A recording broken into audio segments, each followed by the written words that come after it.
Hello, everyone, and welcome to this conversation presented by White House Custom Color.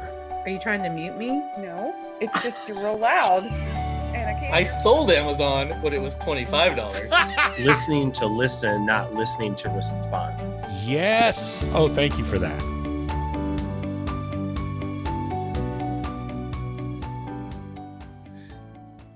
Okay, Julia Woods.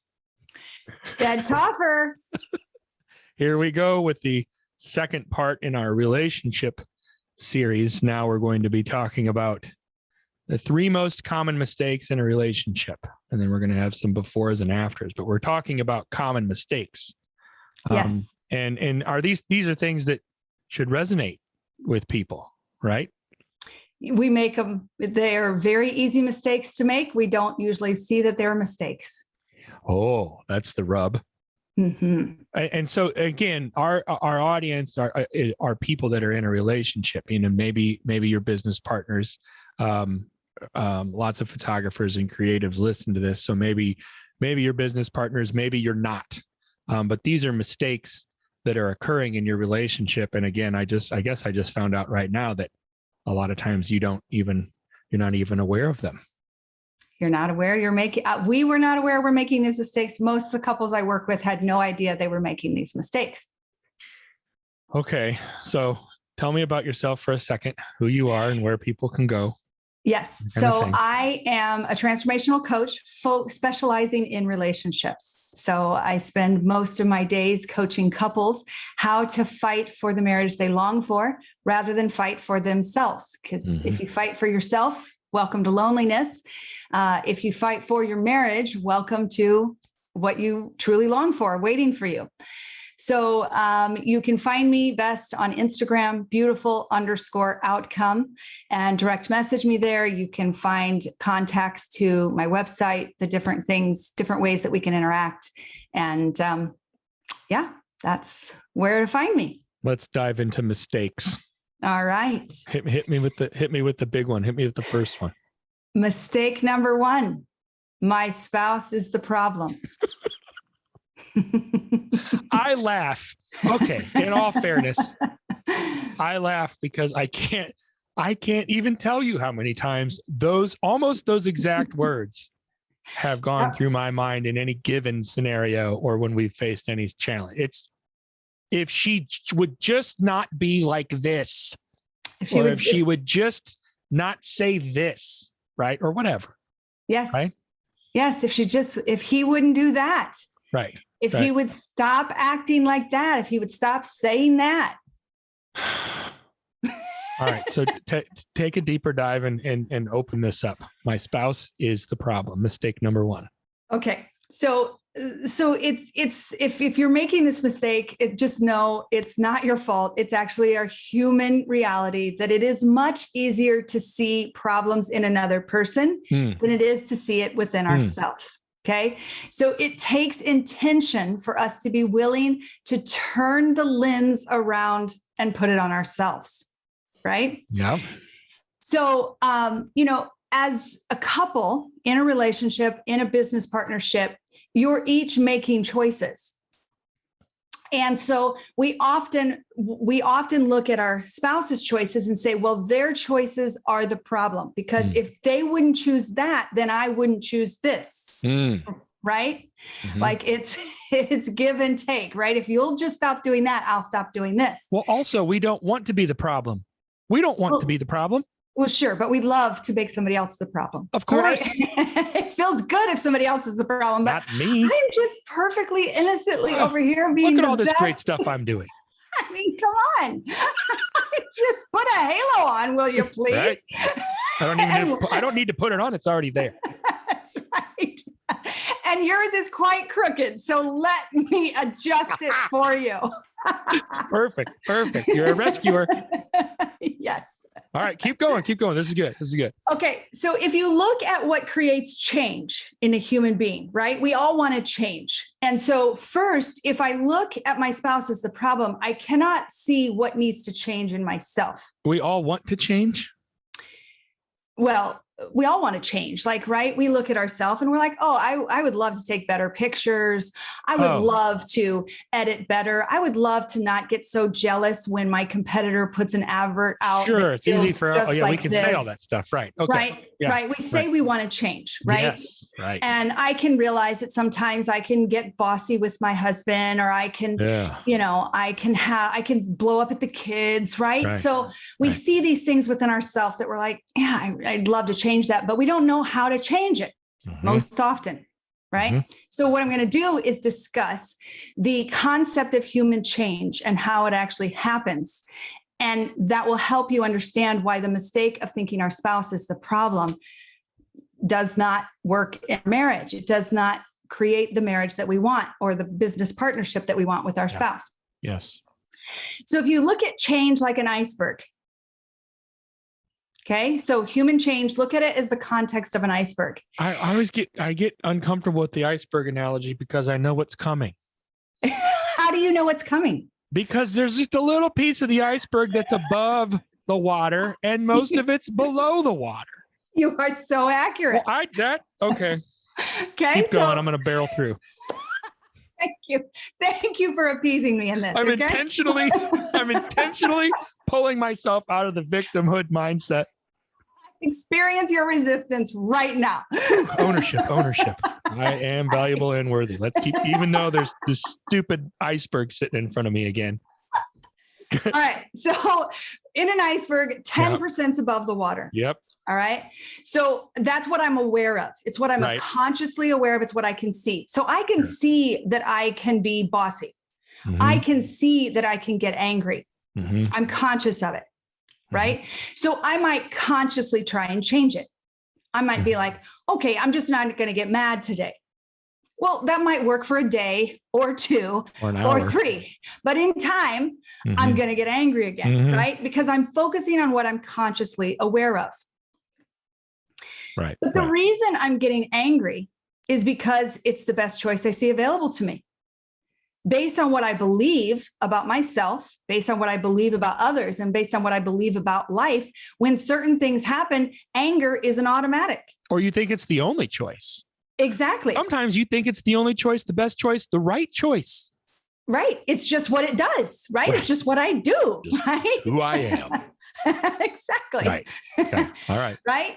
So in order to create change, I need to get under the iceberg. I need to get into the inner workings of what's bringing that to be what happens, right? And the inner workings are my beliefs and my thoughts. Those are underneath the surface, what I'm unaware of. And if I want to if I really want to create change, when I can begin to own my beliefs and my thoughts and look at them, bring them into the light, bring them into my awareness, then all of a sudden I can create lasting change. So for example, anger was a big problem for me. I was like a volcano. Okay. So I would explode and then I would feel better for a few days. Right. And it began to get to this point where my husband and kids would say, oh, there she goes again. Oh, right. So it was like a 3 to 4 week cycle. That always makes it better too, isn't it? When somebody else points it out, especially. It's actually very helpful now that I understand more about human behavior. But at the time, it's like, here goes mom again. Like, well, then he just blew up again. Right. And of course, it made sense since it was about every 3 or 4 weeks. Oh, it's just that woman thing. Right. Oh, of course. And that just threw me into that always makes things better too. More anger. Right. So what I was consciously aware of, I started becoming more conscious that, okay, there's a pattern to this. And so when I started realizing there was a pattern, I started looking at it differently. Well, this was all in a series of events that was happening, and I was getting to know myself better. I was starting to know myself. I was starting to learn how to be with my emotions. When things would happen, I actually started journaling and owning, like, okay, what am I feeling right now? Okay, what is that feeling about? What am I, and I started being with things differently. And in about 6 months' time, Jeff said, you haven't done that thing for a while. I'm like, what are you talking about? He's like, you haven't blown up for a while. And I'm like, oh my goodness, you're right. You didn't blow up because it took him so long to notice. No, because I hadn't noticed either. It was just so on automatic, right? Right. That's great. So all of a sudden I understood that what I had done, what was creating lasting change, I wasn't even trying to change that. I was just being with myself, starting to learn who I was more, starting to take responsibility for my emotions. I had gotten underneath the surface and it created lasting change on the surface. Yeah. Right. So when I see my spouse as the problem, I'm seeing something in them that I want to change, but I can't get down into their inner workings. I can't get down into their beliefs and their thinking. Now I can invite them into that, but on the surface, I'm just going to keep pointing at something, which is only going to make them more angry, more frustrated. It's going to continue even more. Right. But when I can recognize, okay, if my spouse weren't the problem and there's something going on here in the relationship that I'm not happy with, what are my choices in it? What can I look at in me that is contributing to that and work on me? And then a marriage is like a dance. I say one thing, you respond back, then I respond to that response. And so we create this dance. If one person changes their steps in the dance is not the same. The dance is different. Yeah. Right. Yeah. And so that's what happens in a marriage.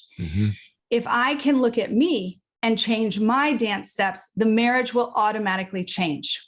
And I often work with couples who they're like, I'm unhappy in my marriage. I don't like working with this person in my business, right? We're married, it's whatever.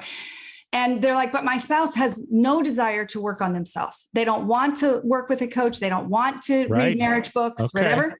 I'm like, hey, that's no problem. Let's just work on you. And it is incredible, marriage after marriage, when one spouse is willing to do the work and they start owning themselves, the marriage changes. And often the spouse will wind up coming in and working with me because they're blown away at the changes they're seeing in their spouse. Yeah. It reminds me of your story reminds me of the meme where when your wife gets angry, just take a cape and drape it over her shoulders and say, now you're super angry. And it makes everything better because we are able to see that part of the iceberg that sticks out the top. Right. Right. Well, we also have the same thing that they can see. And then we also have the 90% underneath. And what we can do is see their 10%, see our 10% and deal with our 90% in a way that we can't deal with their 90%. Even if you know it's there, because you do know it's there. It is. We're human. Welcome to being human. Two humans get together and decide, let's try and be happy together. Right. So you have that. You have the 90% that you can work on yourself. And what I'm hearing you say is that if you find yourself this mistake number one, my spouse is the problem, right? Maybe consider, well, what else can be true? I still like incorporating that. And what else could be true is that I got some issues in this 90% that I should focus on and maybe prioritize over just pointing my finger at my spouse. Right. Yep. And then you start to do that. And how do you do that? I mean, obviously people can come to you, right? Yeah. But what I'm suggesting is you need help. You need help, right? Not always. Sometimes, yes. You can do it by yourself. You can. You really can. I think there are bigger things that we hit where we get stuck. Like Jeff and I both came from pretty dysfunctional backgrounds. So a lot of people can say that, right? Yeah.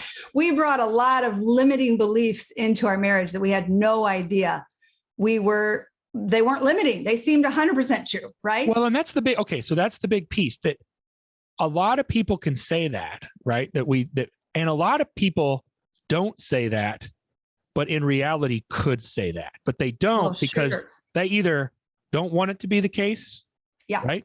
Or they're legitimately don't realize it. Correct. So you were saying earlier, like we make these mistakes and we don't even know that we're making them, right? But we're making them. Like you could be totally blaming your spouse. My spouse is the problem. My spouse is the problem. And you're not even aware of it. Correct. Well, in order to address a problem, you need to acknowledge the problem. So what about that piece? Like, even if we take a step back, and this circles around, of course, but if we take, what about that piece? What if you are sure that you see things clearly, and in reality you do not? So the easiest thing is to look at your own pain and your own suffering. That's the easiest thing? That Yes, Jeff. The so easiest easy. thing is to do the worst thing you've ever done in your life. The easiest way to take the blinders off, right? You're saying, I got blinders on and Right. I don't see that they're blinders, right? So Right. the easiest way to see your blinders is to look at your own pain and suffering. Okay. And by that, I mean, and this works even in a friendship, right? So let's just say that you keep ticking me off. Mm-hmm. Right. So I'm just like, Jed's the problem. And until Jed stops saying this certain thing, I'm just going to keep getting ticked off. Mm-hmm. Right. Mm-hmm. Well, I get to look at, wait, I'm the one that's hurting. Jed's probably not hurting at all. Right. Jed probably doesn't even have a clue that he's saying anything that's upsetting me. Right. So as long as I look at you as the problem, I'm going to keep blaming you for my pain. Yeah. But when I take responsibility for my pain, I'm like, wait a minute, I'm the one that's upset. I'm the one that's hurting. What is it that I'm telling myself? And I'm making this up, but let's just say I'm telling myself that Jed does that because he doesn't like me, or he thinks that this is who I am. Right. So then I can be like, well, is that true? Well, you can make up all kinds of things at that point. Exactly. Well, he's doing this because he's got a vendetta, or he's doing this because he's trying to sabotage me, or he's doing this. Who knows what the list is, whether it's a friend or a partner or a spouse. Or that list can be limitless. That list can be bottomless if we stay there. Exactly. Right. Mm-hmm. Right. So, I mean, even if you and I go back to our competition days when our studios were 5 minutes apart from each other. Right. So you guys would put out some advertisement and, here I am like, oh, who is the snitch? Who is the one going over there and telling them what we're doing? Right. You were convincing yourself of something, right? I was, right? Yeah. So then, each time somebody would come out, I'm just like, oh, like it's until they move, until they leave this area, Right. I'm just going to keep needing to deal with this unfair competition. Right. Until I decided to realize, wait, I was upset, and was what I was telling myself even true? Right. Was there a snitch? Right. Did you have installed a cable from your house to my house overnight that could see my computer? Right. Yeah. So then we'd talk about it. Yeah. And you're like, I'd say, well, how did you come up with that idea? And you'd tell me where we were on this trip and this happened and this happened. We came up with this idea. I'm like, oh my gosh, we were on a different trip and we saw this and this, it's like, oh my goodness, we think a lot alike. We're not, no one's snitching. We just have similar creative thought processes. Right. And then it no longer came between us in the friendship. Right. So there was a reality, in these scenarios, there is this reality. There's this objective piece that we can take and distort and turn into a perception that holds us down or keeps us back, or it's kind of like being held underwater almost. And you're struggling and you're struggling and you're struggling when all you really need to do is just come up for air in a sense, right? Because that air is there. Right. And you're just struggling underwater thinking that somebody's holding you down. No one's holding you down. Except myself. It's me. It's almost like you're dunking yourself. Self-sabotage. In the pool. Yes. When really just kick your legs a couple times and come up into the air. The subjective piece that is the actual reality of the scenario. Exactly. Yeah. Okay. And this happens every day in marriage, right? My husband gets out of bed grumpy and I'm like, oh, he's mad at me because, of something that happened. Right. So then I go through my day frustrated because he's frustrated at me. And then together we get to, if I can stop looking at him as the problem and how he got out of bed, I can look at myself and be like, oh, I'm telling myself that he's upset. So then I can check in. Hey, you seemed upset when you got out of bed this morning. What was going on? Mm-hmm. Well, my back is really hurting. And I really, I'm like, oh, had nothing to do with me. Right? This goes back. I used the analogy in our previous conversation about how there was a time in our business where we were both blaming the other person. We were having color issues when we went digital. And I was blaming her on the camera end. She was blaming me in the post-pro. We did that for a year and a half. And we were ready to be done in lots of different ways. And honestly, I look back and I don't know why I didn't do this sooner. It ended up being our lab. And they finally told us that it was them. But they didn't want to tell us that it was them for, the issues that we were having. But I discovered it because I started doing some little experiments with controls and variables. This was way before White House, by the way. So it's somebody else that was not White House Custom Color. It's actually how we came to White House, because White House nailed it from the very beginning. That's a completely unintentional plug for White House Custom Color. But before that, it was me blaming her and her blaming me. We were both saying my spouse is the problem. Yes. And we were both convinced that it was true. And both of us was 100% incorrect. And it did require coming out of that, that little toxic bubble that we found ourselves stuck in, to come out of that and kind of say, what else could this be? What else could be true? And we discovered that it was in fact something else. Yes.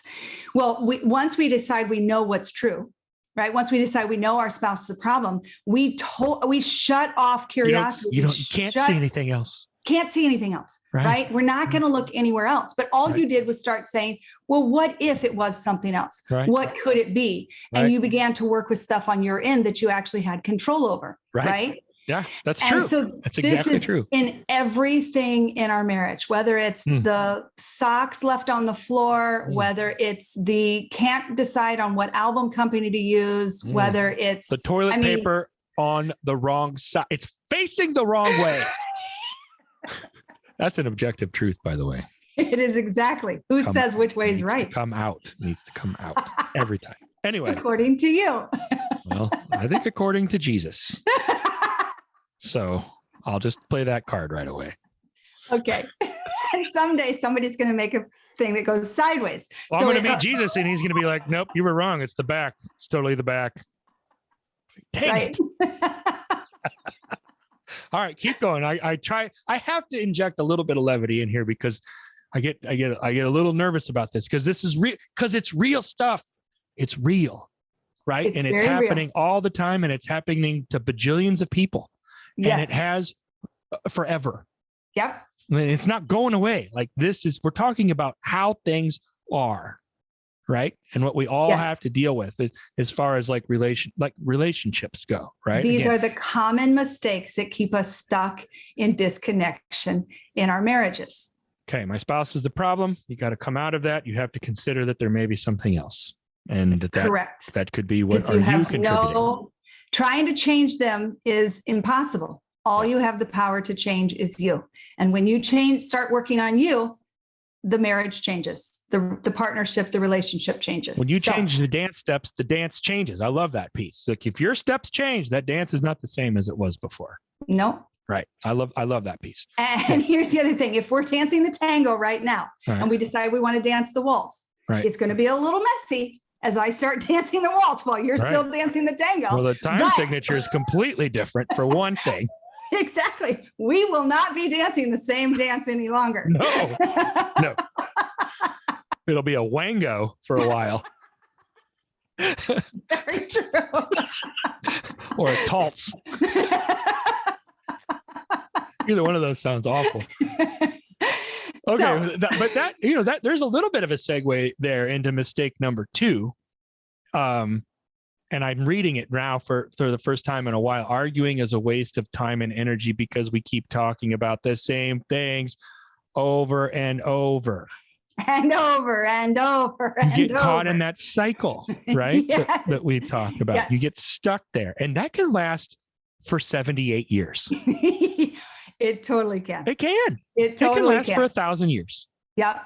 So let's just get that out of the way, because people are like, at some point, this is nope. That might never, ever change. Exactly. Okay. Exactly. Okay. So here we are. We love each other, right? We recognize we have limited time together. We work a lot, and we have our evenings and we have our weekends sometimes together.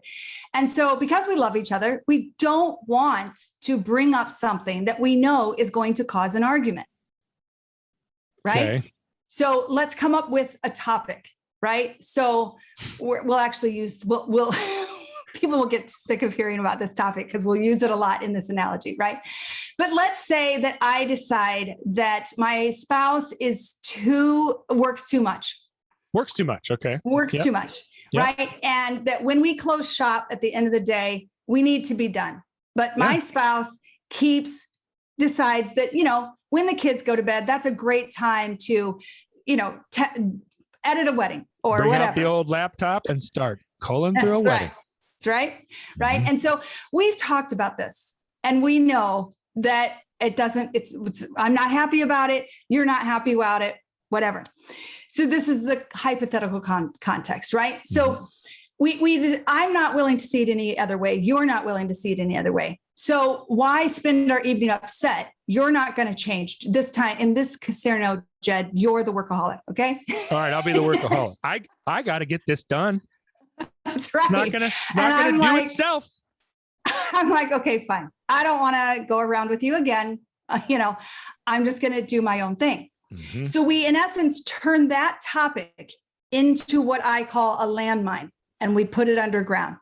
So it's a little landmine sitting there. We know if we touch that topic, boom, it's going to create an explosion, right? Yep. Yeah. So then we walk through life, and then we come up to the next thing, maybe in-laws. Oh my gosh. Okay? So, all right, I'm not going to see it any different. You're not going to see it any different. So let's just bury that one and make that another little landmine. Okay. That might be 7 landmines. There might be 7 of them. Just made 7 landmines.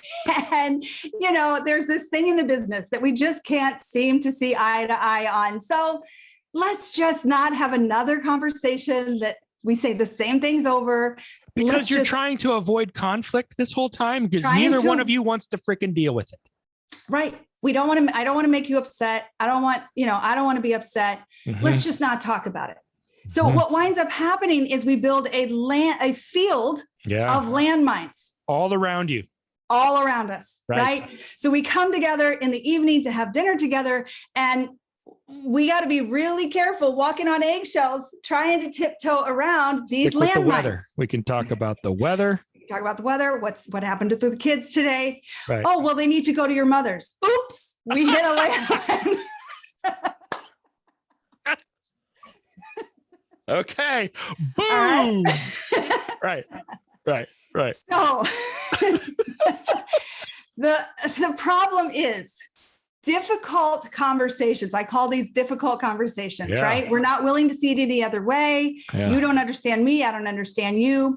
They're difficult conversations. Difficult conversations do not go away.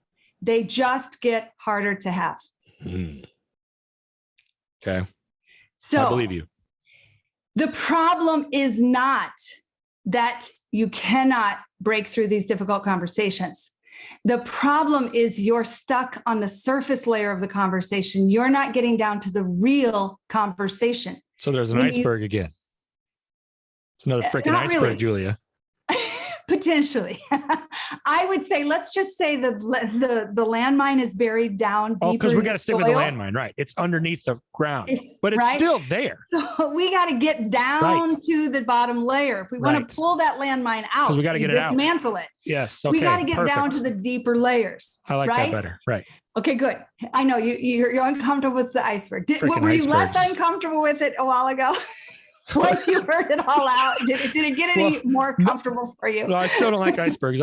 But I like this. I like the landmine piece because it's good. There. You can even try to deny it's there. And I think exactly to go back to your analogy, sometimes we're like, oh, if we just, time, one of the things that I used to hate hearing, time would heal all wounds. No, it doesn't. That's a big crock. It does not. The landmine just gets more full. I don't know who made that saying up, but they shouldn't be here anymore. I don't like it. They shouldn't have a platform, that's for sure. Okay, I get it. So that landmine is still there, and if you step on it 20 years from now, it's still going to blow your legs off. Exactly. Yeah. Right. However, there is a way to get to it right? And so what we need to understand is the 5 layers of a conversation. Now, every conversation has these 5 layers. Many times we get through them in a millisecond. But other times, most times we stay stuck. Any conversation that we keep having over and over and over, it's because we're stuck on the surface layers. So what I'm going to do is walk you through the 5 layers. And by getting you through the 5 layers, you'll understand how if you get to a layer 1 conversation, you'll no longer have the landmine. Okay. So our goal is to get to layer 1. Our goal is to get to the layer 1 of the conversation, which is the real conversation. Right. The only reason we're having it over and over is because we're not having the real conversation. So those other layers are kind of like imposters. Right. And we think we're having it, but we're not breaking through. So we're not having the real one. Okay. So layer 5, if you can imagine, like look at soil, right? So we got the top layer, right? Top layer is the surface conversation. Now, the surface conversation is known as the shoulds and the shouldn'ts. You shouldn't be on your laptop. You should be spending time with me. You should manage your time better during the day. Right? So it's like I have this sense of morality that apparently you don't have because I'm telling you what you ought and ought not do. Right. The should and the shouldn't piece. We start shoulding on one another. We do. And it's just like that. Okay. You should all over me. That's right. Would you stop shoulding on me? Quit shoulding on me. I'm going to should on you right back. You shouldn't be shoulding on me. That's exactly what we do. That's how it goes, right? Oh, I know it. Holy cow. This is mind-blowing. Okay. But you know what's funny is that it's also one of those things that we think right away, we know you've got this moral high ground, so to speak. But the second those tables are turned, we're like, hey, back off there, holier than thou, fruitcake. You don't know what you're talking about, right? Exactly. So easy to do it. So this is human. Not comfortable when it's coming at you. Yes, exactly. Okay. The shoulds and the shouldn'ts. The should and the shouldn'ts. That's layer 5. What are you doing? You shouldn't be on your laptop right now. It's 9:30. Right. I shouldn't have to tell you to spend time with me at night. Shouldn't have to tell you. I shouldn't have to ask. I want you to want to do the dishes. Exactly. We just watched that the other night. So good. Baby wants 5 lemons. Baby wants 8 lemons. The breakup. The breakup. Yeah. Right. All right. So if we can get off of our shoulds, we'll move down to the layer 4. Yep. Now, layer 4 is the perceived facts. Perceived facts. Right? Yeah. So this is where I easily go back to blaming my spouse and I begin to decide what's true. Right? And I don't realize I'm deciding what's true, but I begin to blame you as the problem. So I just put all my focus on you. Right? So if I can decide not to blame you, then I can. I'm using let's have a real life example. I'm still on the one calling in. All right. So calling on the laptop. It's your fault that our marriage isn't exciting because you work on your laptop all the time. That is a low blow, Julia. Right? Okay. Well, we go there. We do, don't we? Exactly. Our marriage could be a lot better. Right. If you were right over here with me instead of on that desk with that stupid blue light from your laptop. Yep. You don't understand me. Our room. Right. I'm going through something really hard. You don't understand me because you're always on that laptop. All kinds of perceived facts. Yes. Right. Yes. But in my mind, they're 100% true. Oh, right. Right. Right. Okay. Right. Okay. So if we can recognize where our blame is and what we're blaming the other person for, we'll move down to the 3rd layer. Now, the 3rd layer is where I get into the meaning, the story that I make up based on my perceived facts, right? So you're ruining our marriage by being on your laptop because you no longer love me. Yeah, right. Right? Or I'm saying that because that's really where we go. Exactly. We make up a reason for it. Right. Obviously, he doesn't want anything to do with me because he's choosing his laptop over me. Exactly. right? And then the spouse who's on the laptop's got their own meanings of, right, if I was a better photographer, I wouldn't need to work so long on these images. Right. So everybody's got their meanings going on. Everything's happening simultaneously. Right. So, ultimately there's 3 areas we make up meaning. We make up meaning. What does it mean about me?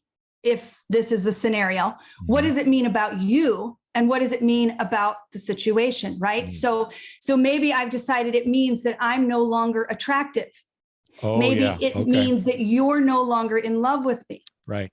Maybe it means that the marriage is falling apart. Right. So I've got all these meanings. Maybe it means that there's somebody else. Like you can go far is what I'm getting at. We are meaning machines. You can get from a laptop at 9:30 at night to he's got a mistress and he's had one for 27 years. Yes. Yep. Right. But I got to take responsibility for the meaning I'm making up. Yeah. Right. I got to take responsibility for each of these layers and what it is for me inside of me. Right. So if I can do that, if I can own what I'm making up, then I can move to the second layer where I get into my feelings. Okay. Now my feelings. So now it's really starting to get, you went from like something that's relatively existential to like, like right there. We're gradually going deeper, right? Oh, you just went like way deep real fast. Well, just know that layer 3 is the tipping point. If I can let myself, we most often get stuck in the 4 and 5, right? Okay. That's where we stay. Whenever we're having a conversation over and over, it's because we're there. Yeah, that's good. If I can own what I'm making up, if I can own the meaning I'm attaching, right? It's literally an internal shift. I mean, at least you have to consider it a possibility. At least you have to say, you know what? Maybe there isn't a mistress. Maybe I am still attractive. Maybe you have to at least get to that point where you can begin to consider it, right? Right. Allow for that. Yeah. Because then you can get to layer 2. Yes. Which is feelings. Right. So if I can take the responsibility to own what I'm making up it means, then I can then I can get honest about what I feel, right? So then I can come to my spouse and I can say, I'm afraid that I'm no longer attracted to you, or that I'm no longer attractive to you. Right. I love you, and I'm afraid if we don't find a different way to spend our evenings, that we won't have a relationship in a year or 2. I'm afraid you're going to leave me. I'm afraid I'm going to be alone. I'm afraid fill in the blank. Right. Right. And when I can do that from a neutral place, it allows us to move into layer 1, where we begin to have the real conversation, which is founded in empathy and understanding. Right. If I come to Jeff and I say, look, here's what I'm telling myself. I'm telling myself that you're not attracted to me and that our marriage isn't going to work out if we don't find a way to do this differently, and that maybe you've got somebody else. And when I think about that, it like I feel like, but I feel you're devastated. Yeah. I feel I love you. I want us to be together. I want a thriving marriage. And I'm just being honest that this is what I've been making up. And when I can do that from a neutral place, which happens as I gradually does neutral look like this to me or to you? And I'm going to use it as an example because you're saying a neutral place. I feel like this, and this. And, when you're on your laptop, it triggers that. I'm not saying that's what's happening. I'm not saying that you do have someone else. I'm not saying that you even don't find me attractive in reality. I'm saying this is how I feel. Yes. And I can go back through all these layers and I can go right back to what for me is the trigger. And so I'm not even saying you are wrong or you shouldn't be on your laptop. I'm not saying that anymore, but that's where I begin. And it leads all the way down to this. And it comes down to, I am terrified of this, or this. Right. Because I can talk about my feelings in layer 4 and 5. I can say, you make me so angry. Right. That's what I wanted to get at. Right. That's so different. That's not being neutral. No. Neutral is I'm no longer looking at you. Mhm. I'm owning what's happening in me. Just at yourself. Right. And when I can own that, Jeff can become a human hearing my humanness. Well, because he's not being attacked for one thing. Exactly. And because you're really presenting it as more of a confession. Exactly. Rather than like it's you rather than blame. Exactly. Right. Right. And he can have empathy for those feelings. He can understand. And then we can have a real conversation. Right. Because empathy is it's not even possible when you're being attacked. Like in a war, there's no empathy there. Like, but if you come to him with a confession, empathy is possible. Yes. You're making it possible for him to empathize with you in the first place. Yes. Got it. And then we can say, we can be like, wow, okay, that's not what I want for you. I didn't can even we realize talk about that. I didn't even know that was happening. Exactly. And then we can talk about how to move forward in new ways where lasting change can happen. Well, because this also is striking me. I don't want to keep interrupting you, but I got neurons are firing all over the place. I'm thinking to myself, what that also in our little analogy, what that also might lead to is him saying, I had no idea that was going on. You want to know what's going on in my head when I'm sitting over there is how horrible I am at photography and how I'm not making this work and I need to do better here. And we're struggling here. And if only I was better. Yes. Right. Yes. And then I can have empathy back. Yeah. Oh my goodness. I understand why you would now want to spend all the hours on your laptop. It has nothing to do with me. No. Okay. So how do we come together and partner in this? Yeah. Right. Then you're in a position to actually deal with the issues, the objective issues. Right. And not all the crap that we make up because of our fear, because of our bitterness, because of our anger, any one of the reasons, right? Exactly. Because this is not about the laptop. This is about your insecurities and my insecurities. Yeah. And we can get down to our insecurities and create a safe space to be human, talking about our humanness. We can connect in a way that we see the gift of each other in our lives and we understand there's just energy, there's joy, there's appreciation, right? There's lasting change that comes out of those conversations, right? And any conversation that we get stuck on, this is what's there. There is a human, real conversation. So when you reach that point, when you reach that epiphany together in our given scenario here, after you're done crying and holding each other and making sweet love, where do you go? Where do you go then? Because, like there is that epiphany piece and you have that realization and you've actually gone through these layers, right? Right. What then? Well, then you're at the point where you can have the real conversation. Okay, what do we do? Right. Right. What do we need? If you're really wrestling with your ability as a photographer, what is it that you need? What's the bottom of that? Like, is it really a belief that you have about yourself? Is it a lack of training? Is it, what is it that you need? Right. And for me, in myself, it's like, well, when we don't have any nights together, then I feel very lonely. Okay. So what do you need? Well, could you limit your evening hours to 2 nights a week? Right. Well, yes, I could do that. Right. Or could we have a date night on Tuesdays and the kids are at your mom's? Or can you then come together and try to solve the real issues? Yes. Because then you're dealing with the real issues. You're trying to solve those together as the team that you really want to be to begin with. Exactly.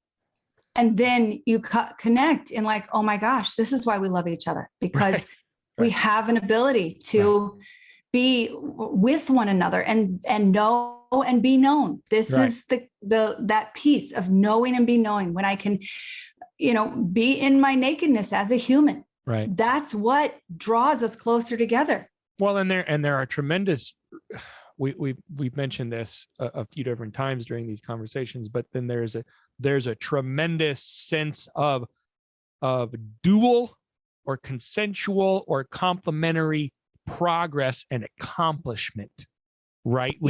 When then you see that start to play out. When then the next week, I'm only on my laptop a couple nights a week, that Wednesday and Thursday, I'm going to be doing this, I got to get this wedding done, right? Tuesday, or Friday, maybe, Friday's our date night. It's fantastic, right? So then the part of the unknown is kind of stripped away too, because you've come together and you've worked that piece out. Yes. And then on the other side of that, I mean, the sense of accomplishment that you can both feel together is so rewarding, is it not? Yes. Yes. And if we're in agreement that on Wednesdays and Thursdays, you're going to work on your laptop, then I can take a cooking class I've been wanting to take on Thursday night or whatever, right? Like, it's like we both come into life in new ways simply because we got off of, the top layers where I'm fighting for myself, right? And I move down to the lower layers where we're fighting for each other and we're fighting for the relationship we want. That's brilliant. I figured out, I feel as though we just essentially figured out 87% of all the problems of couples throughout history. We just did it. There it is. We solved the world. We solved the world's problems. But however, not all of them. I say 87% because I needed to leave a little bit of room for mistake number 3. Well, hang on. Let me tell you one. Oh, there's more mistake number 2. We're not done solving. Okay. Just one amazing thing about mistake number 2 is when I can really get to the layer 1 conversation, I don't only stop or avoid making a landmine in that moment. I actually begin to start cleaning out old ones. Oh, you go and address the other ones too. Because they're often connected. Yeah. And sure. So when I can be human in that moment with my spouse and we connect on that level, all of a sudden we gain new ability to have other conversations we haven't been able to have. Well, you have a confidence at that point, right? Like a complementary or a dual confidence where you, hey, you know what? There's this other thing. And you kind of experienced how to do it. There's such a vulnerability there, isn't there? It is. Isn't there such a vulnerability there? It's getting undressed emotionally and mentally. Right. Mm-hmm. Okay. Right. Truly. But that's the beauty of it. Yeah. Then you're more equipped. You're certainly more prepared. And then you have that confidence to then also look into those other landmines. And you first consider that they're there. And then, well, there's one. And then. Well, because when I heal in this situation and I realize, I'm making it about me, I need to work on my self-esteem, right? So when I grow my self-esteem, all of a sudden, the topic about in-laws isn't a landmine to the same way because I'm growing you're growing yourself, myself and my belief in myself. And so it starts dismantling other landmines. It's legitimately not as scary or terrifying because you're in a better place of growth. I feel like we're talking about the hope piece. There's the suffering leads to perseverance, builds our character and gives us hope. I feel like that is such a big piece of the hope when you go through that process and then knowing that now you're better equipped to deal with all the other stuff based on what you did here. And when you do the next one, you'll be better equipped to deal with the other ones. It's not, I don't think that it necessarily gets easier because they're still difficult, but you are certainly in a better position, especially together, to deal with the other stuff. Yes. Is that fair to say? Yes. And I can tell you in Jeff and I's business, I mean, we fought about a lot of things. Yeah. And a lot of disagreements. But when we began to learn how to have the real conversation, what we began to discover is the real conversations was our own sense of inadequacy as artists and our competition. As business partners, we competed with each other for approval and for the pat on the back. And because we were in the same business, we saw each other as the one that was getting in the way of the approval I needed. Right. And so when we really began to learn how to be humans together and getting down to that real conversation, we could talk about things we'd never, what do you do in this human experience of jealousy? What do you do in this human experience when I love you so much, but I want to have the print? I want to have the image that my client says was their favorite image from the wedding, right? Yeah. Oh, We entered the same album competition or print competition, but I'm mad because you got grand award and I got first place, right? So this humanness comes up in an artistic business that knowing how to have the real conversations is vital for it literally almost pulled us apart and destroyed our Well, business. I don't know how many times I ran into people where one of them was getting the attention. Oh yeah. One person is getting, and this is in business, this can be just in, in life. And for whatever reason, one person is getting attention and the other person's not getting it. And they perceive that they deserve more, or they're bitter about all this attention that one person is getting and they're not getting. Yes. And seriously, how many times also is that not, they're not cognizant of it. Exactly. Too, right? Exactly. We don't know that's what's happening. They're bitter and they're angry, and they don't even know they're bitter and they're angry. Like that's right. That's always the worst part. They don't even know it. Right. We'd be at a wedding. And we'd walk into a scenario with a bride and groom, and I'm seeing something I want to create, and he's seeing something he wants to create. And we're fuming at each other for the rest of the day because he decided he got to go first. I'm like, how do you decide you got to go first? Why, but underneath it, it was like, I want the attention right now. Right. But I should be getting the attention. I should. You shouldn't step in front of me. Right. You shouldn't have said that to the bride and groom, right? I mean, it's like, oh my gosh. Yeah. It doesn't end. No. Here's the other piece that I think the hope piece as well for me is that it's not like when you go to the next landmine that there isn't going to be struggle there or suffering there. Like you're certainly in a better position to deal with it, right, and to face it. But that doesn't mean that there isn't going to be struggle there. But I feel like the hope piece of dealing with that first landmine is that if you're struggling, right, if you're climbing a rope or whatever, or pulling a rope and pulling yourself up, to know that there is the surface is there. You will emerge, right? Yes. It's not going to be easy. It's not going to be without struggle or suffering. But the hope piece is that you will emerge. You got to keep going and keep working at it together, but you will emerge. Because I think a lot of times we convince ourselves that we won't. This is good as it's going to get. End, right? Yep. Yeah. Yep. And the great thing is, as you learn to have these human, real conversations, you just stop building future landmines, right? You see when they're happening. Right. You see when you're starting to come up to those layers. You catch the shoulds and the blame and the meaning, and you just come out with it much quicker.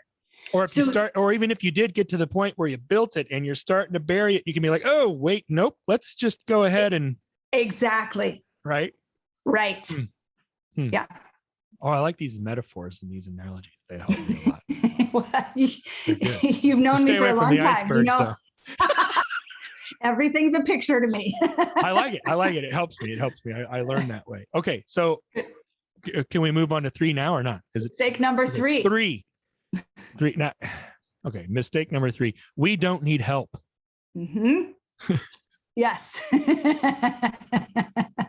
I already have like all these conflicts going in my mind. Like, yes. I heard a client tell me the other day, she was working in one of her exercises that I was having her do.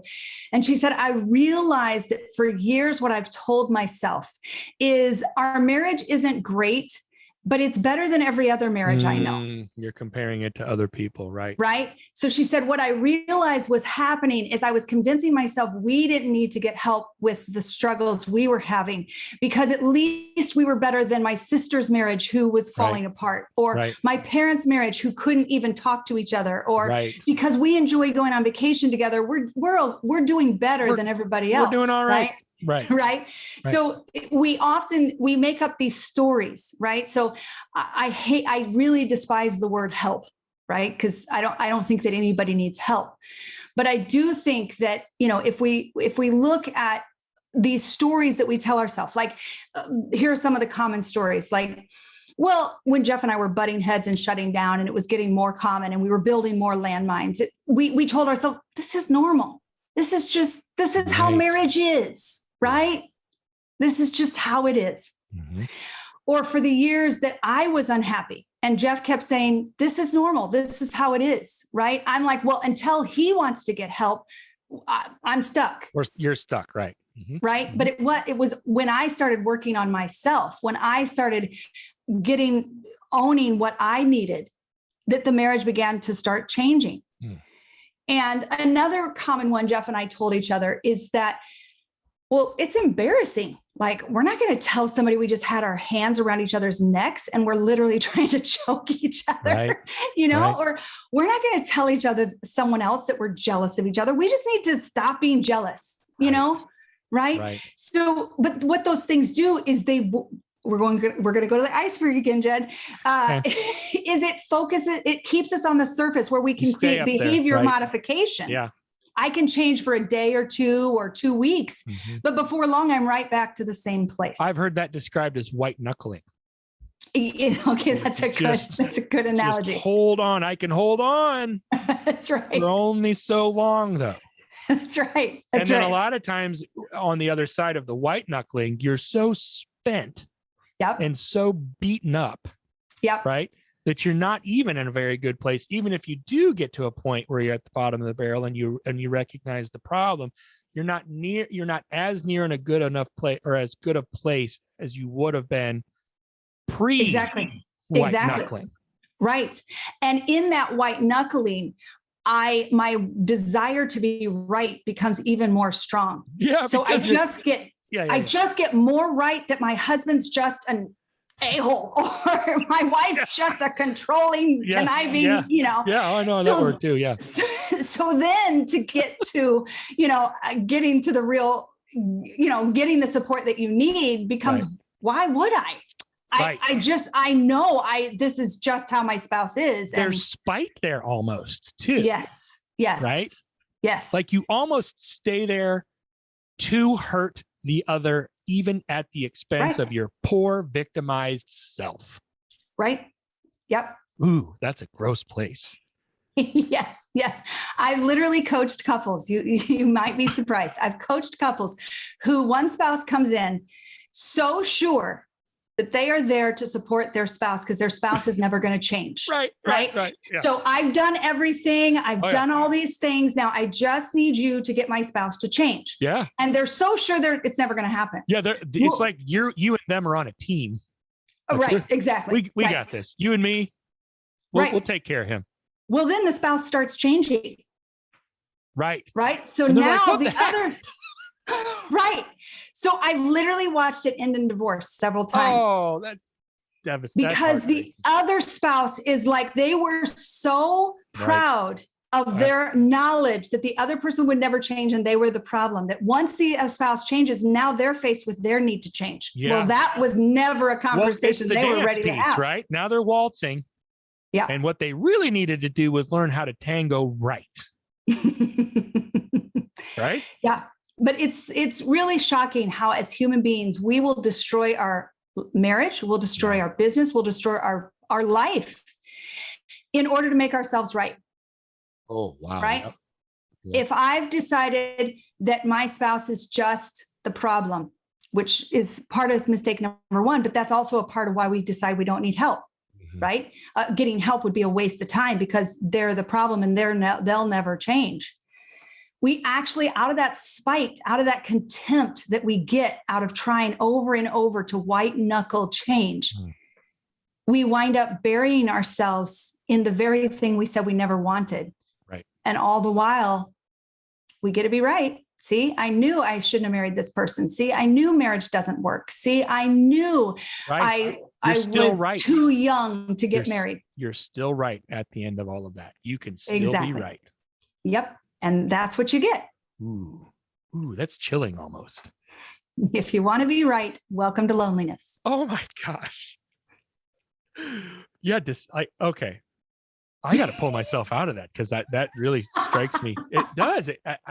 I that really can resonate with me because I've found myself in horrific places because I chose being right and made it so that I was right. You and I sacrificed everything as a result. You and I have a few similarities in our personality, and I think that's one of them. Yeah. Oh, yeah. Yeah. We can grit our teeth right to rightness and be pretty miserable the whole life. We can white knuckle for a while. Yeah. To our own detriment the whole time. Yes. So keep going with the we don't need help because I think it's important to keep it going. So when we're in the midst of it as humans, we easily get blinded by our need to be right. But if we can get off of our rightness and just say, if we did need help, would we want to know? right? If there was help available, would we want to know? Would it be worth not needing to deal with the same thing over and over? Right. But, and we think that way. If you think about like in nature. So my belief is my experience is that marriage is a living, breathing entity. It's either living or it's dying. Right. Okay. And if we think about it in the context of our yard, if we have this tree in our yard, we, by nature, we just nurture the tree. We look at it, we notice, oh, wow, the tree has got extra dead branches in it, or wow, there's a fungus growing on the bark, or, it's losing leaves out of season, right? If I don't want the tree, then I let it die because it's going to be easier to take out. But if I want the tree, I call in a specialist to help me understand what I don't understand about what's creating these symptoms. Right. So that we can give the tree what it needs to interrupt the symptoms and help it grow again. Right? Our marriage is exactly the same. Our marriage doesn't die overnight. It starts showing symptoms of death. We start butting heads and shutting down, more common, right? We keep criticizing and blaming each other more and more. Or we keep having more landmine conversations that we can't seem to break through. Now, these are just symptoms that the marriage is starting to die. And if I don't want the marriage to die, then, I simply am willing to call in a specialist who can help me understand what I can't see about what these symptoms are about. Well, but because it's like you said earlier, it is a lot easier for us to see issues in other people. Yes. As opposed to our own stuff. Right. Yeah. So are you saying you just get somebody that you trust, or you get somebody that's in a position who's qualified to help you through the process? That's interesting, because a lot of couples will have white knuckled getting help, and they'll come to me and they'll say, Julia, we had a specialist. We called in a specialist. We called in a marriage counselor, and it didn't work. So the thing is that if you really love this tree in your yard and somebody comes in and they're like, sorry, it's done. It's not going to go anywhere. You're probably going to call in a second person, right? You're probably going to get a second opinion. But in our marriage, we often use the counselor as, see, I knew it. Our marriage is just not solvable. Our marriage problems are just not solvable, right? Or that counselor was the problem, or counseling itself is the problem. Like we still want to we still stay in this victim piece where we're blaming someone or something else. Yes. So Jeff and I did counseling, and there is reasons that the counseling was supportive and needed.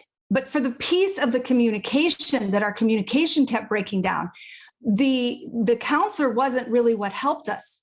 What we needed was a system that could hold us in conversations so that we would know what to do when we started spinning out, or when we couldn't break through a conversation, right? So for Jeff and I, we found that support within coaching was very different for us than counseling. And secondly, we just began to, for our own selves, build a system that we could turn to when we'd start getting off track. And the third piece for us that was very different than a counselor that helped was community. Because, if you think about marriage for generations, when you came into a marriage, up until probably 100 years ago, when you came into a marriage, you came into a family unit of marriages who had been married all different lengths of time. And so you saw people, you had to figure out how to overcome and break through differences, or you didn't survive. Right. You're not going to eat if you don't figure out how to farm together. The consequence was literally death. Exactly. And so you were with couples of all different ages, of lengths of marriage. You had grandparents who could teach you the distinctions of how to break through in conversation. You saw people overcome, somebody has a miscarriage. How did they overcome that together? Somebody loses a child. How do they overcome that together? Right. So you saw the really devastating things of life happening, and you watched and you supported each other as you went through those things. Now, in today's world, we get married, we go inside our four walls and shut the door, and somehow we're supposed to figure it out on our own, right? Privately.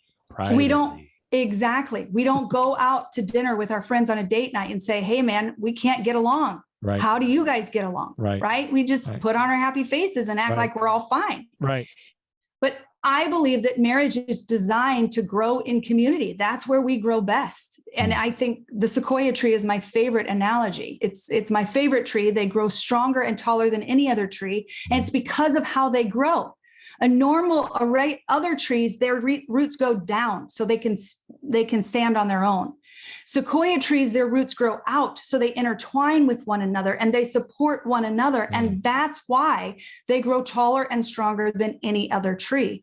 And I believe that's how marriage is. We're designed to grow in community and support one another to create thriving marriage, in order to create thriving marriages. I like that idea. I think the execution can be fraught with its own challenges, right? Sure. Right. It's not easy. This simple concept, but not easy to carry it out.